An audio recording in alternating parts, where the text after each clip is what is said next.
ইসরায়েলের দক্ষিণাঞ্চলীয় শহরগুলোর দিকে রোববার রাতে একযোগে অন্তত 10টি রকেট ছুঁড়েছে ফিলিস্তিনি স্বাধীনতাকামী সংগঠন হামাস। দেশটির গণমাধ্যম জানিয়েছে কয়েক মাসের মধ্যে এটি সবচেয়ে বড় রকেট হামলা। ইসরায়েলি প্রতিরক্ষা বাহিনী জানায় রকেট প্রতিরক্ষা ব্যবস্থা 10টি রকেটের মধ্যে 5টি ভূপাতিত করতে সক্ষম হয়। তবে একটি রকেট সরাসরি আশকেলন শহরে আঘাত হানে, যাতে একজন আহত হন এবং বেশ কিছু ক্ষয়ক্ষতির ঘটনা ঘটে। টাইমস অফ ইসরায়েল জানায় আঘাতে আহত 30 বছর বয়সী এক যুবককে হাসপাতালে ভর্তি করা হয়েছে। এছাড়া আশ্রয় কেন্দ্রে দৌড়ানোর সময় আরও 2 জন আহত হয়েছেন বলে জানায় দেশটির জরুরি সেবা সংস্থা।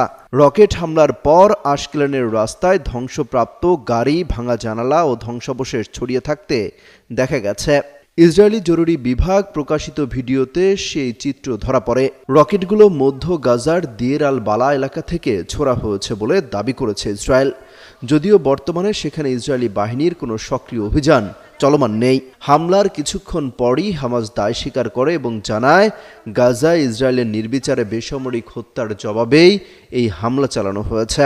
ইসরায়েলের প্রতিরক্ষা মন্ত্রী জানান, যুক্তরাষ্ট্র সফরে থাকা প্রধানমন্ত্রী বেনিয়ামিন নেতানিয়াহুর সঙ্গে আলোচনা শেষে তিনি হামাসের বিরুদ্ধে নতুন করে শুরু হওয়া অভিযানের ব্যাপকতা আরও বাড়ানোর নির্দেশ দিয়েছেন।